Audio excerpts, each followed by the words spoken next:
Hello my Owlettes, how are you guys doing today? So I'm actually working on another journal. So I like to have a journal that I can just carry around in my journal. Carry around my journal, but carry around in my bag to just jot things down, write my feelings, write things out.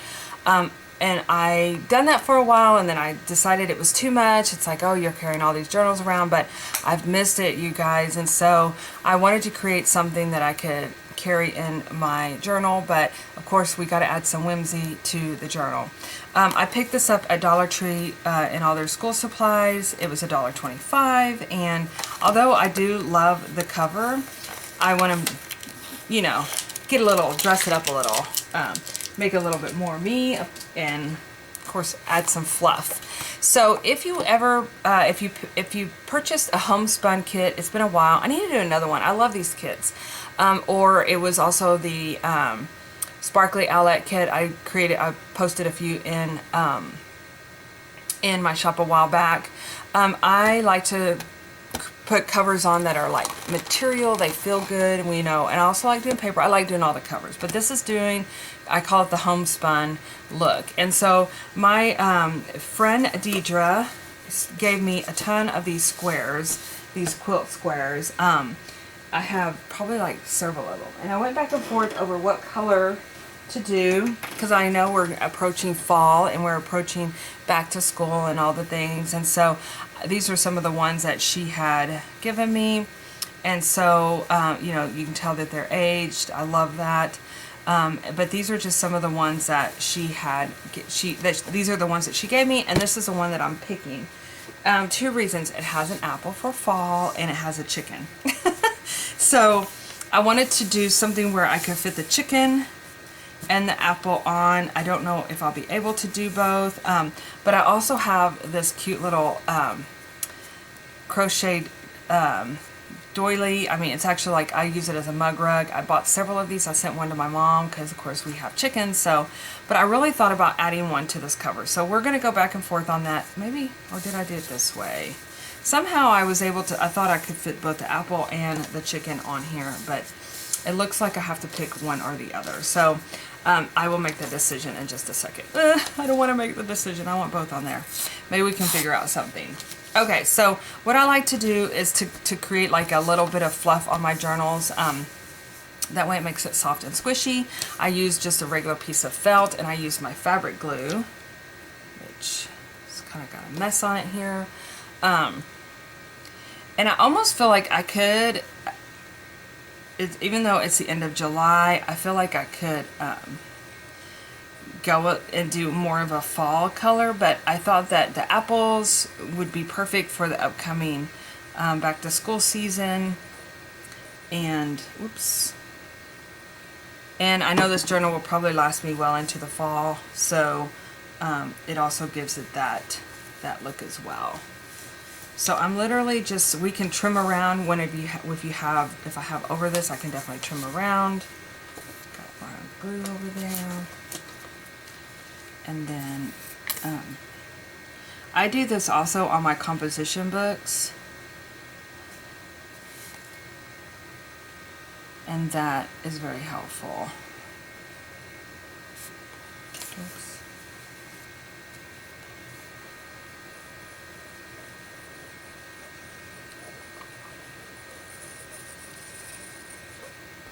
So it's very easy to, I think even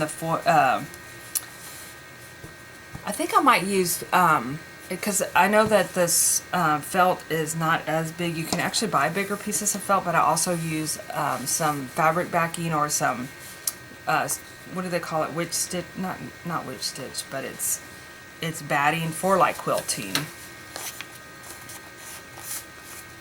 Okay. The only reason I'm not super crazy about this journal is it isn't, it's not stitched, and I'm pretty, you know, I add all the things in my journal, so I think that is the only thing that really has me being iffy about using this journal. But I love the size. This is like, if I could journal in a size like this, my Creative Daily journal, I totally would. but I have discovered I need more space. That's why the composition books are just perfect for that. I'm going to wait and cut on that end. So then what I'll do is I will take this, and again, we're going to cut around. So I could either do the chicken, which is super cute. If I wanted to put this on the front here, it's kind of actually pretty big. Let's just fold it around like that,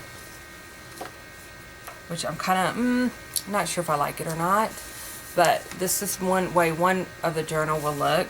And then if I do with the apple, which I really like the apple too. Let's see. This is the way that would look. Or if we wanted the apple to be, I wish that I really, but I love having the name part of the journal. So the apple could be on the bottom, which is faces up. Which that looks pretty cute. Or I could do the chicken at the top.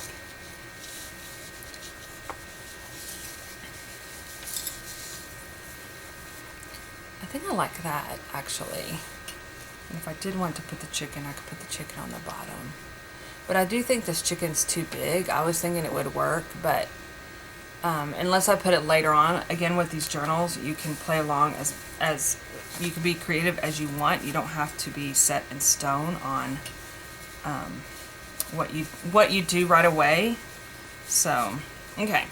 So I'm going to take my fabric fix. Actually, let me go ahead and cut this down so that I know where to add the glue at.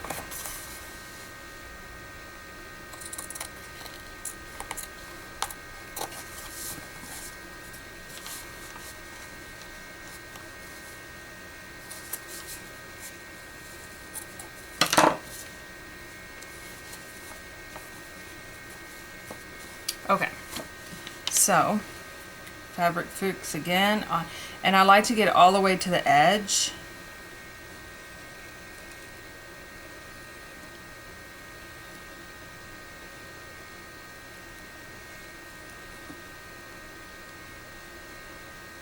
Do a zigzaggy, since the edge is really, I do want it to glue around, but the edging is the most important, that we get all the glue around the edges.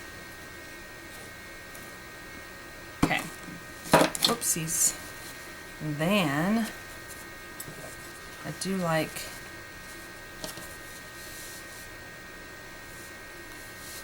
the chicken. I mean, I do like having the name on there too, which I probably should have moved it up just a little bit more. Oh, I don't like doing that. It takes all the glue away. But I didn't want to, I love having the name on there. It's just, it kind of just, I don't know, it's really cute. Ah! I wonder what happened on this, with this quilt. Because it's definitely old, like, why didn't they finish the quilt? Why did everybody put their name on the squares? Like, what was it going to be for? So Hazel will long live in my journal. Okay.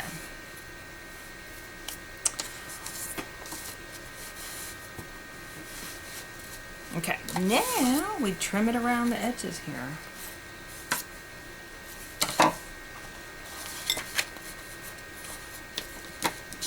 And definitely save your scraps, because that can be something that can be used in another project. And yeah, we have the apple here. We could definitely even do like a little, you know, let's see what we can do with it. I just had this idea run through my head. So let's see if we can make it work. And then I could have both my apple and my chicken on the cover of this page. So I'm just trimming this around.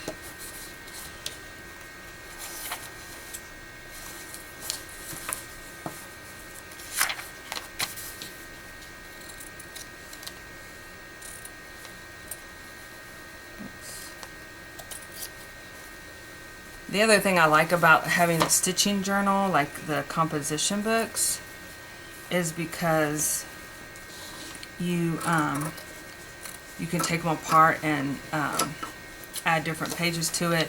I mean, I could definitely do it to this cover too, but this one I really just wanted to get it made so I can start writing, because I already have ideas of what I want to write in there.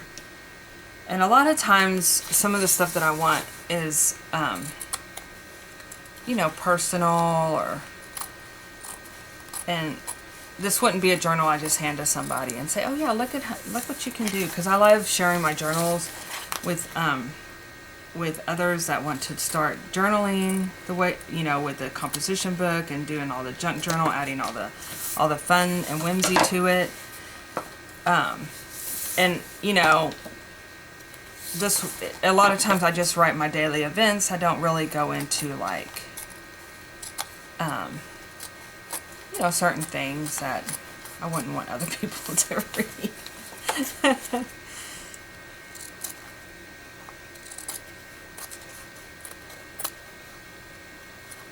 And I've tried doing a gratitude, a standalone, and I mean, this could be something that I could definitely do my gratitude in as well.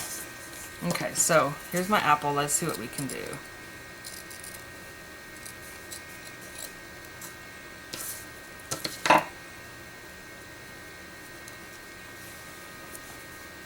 I think we can make this really cute too, like a little piece that just kind of adds to it.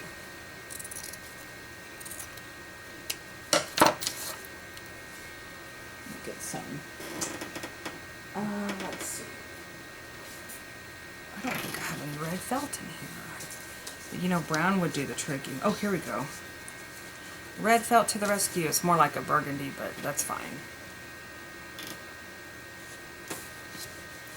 So, and this is where if I had my needle and thread, I would do like a couple little stitches on there to create a little sewn look.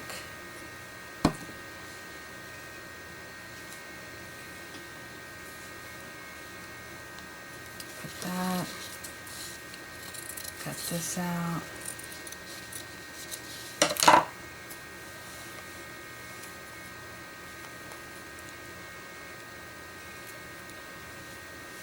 I wanted to get like a piece of cotton or something.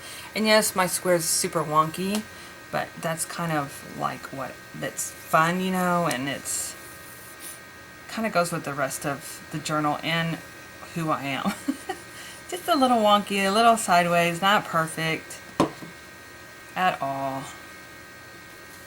Okay. Now before I let you guys go and show you how I pretty much did it, again, it's not like perfect edging. It's going to be, it may unravel, but I love using vintage material because it does have a sense of more, I don't know, it just kind of adds a little bit more quality to it. Sometimes it's more, sometimes I find out the material is a little bit better. Take off some of the, if my glue starts squirting out, I just use whatever I have randomly to clean my, to clean my tip of my glue.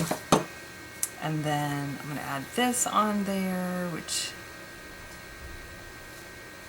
red and black. Flowers, I got this in Maine, this trim. I know me and my sister were talking about like, oh, we might have to go back. I want to go back, so I'm bad to New England, you guys, you don't even know. So I could do that, or I could do it on this side. Or I could do it around here. Maybe I'll just do a little trim of this pom-pom around the edges. Again, when you're playing around with stuff like this, you can definitely keep adding to the cover as you journal.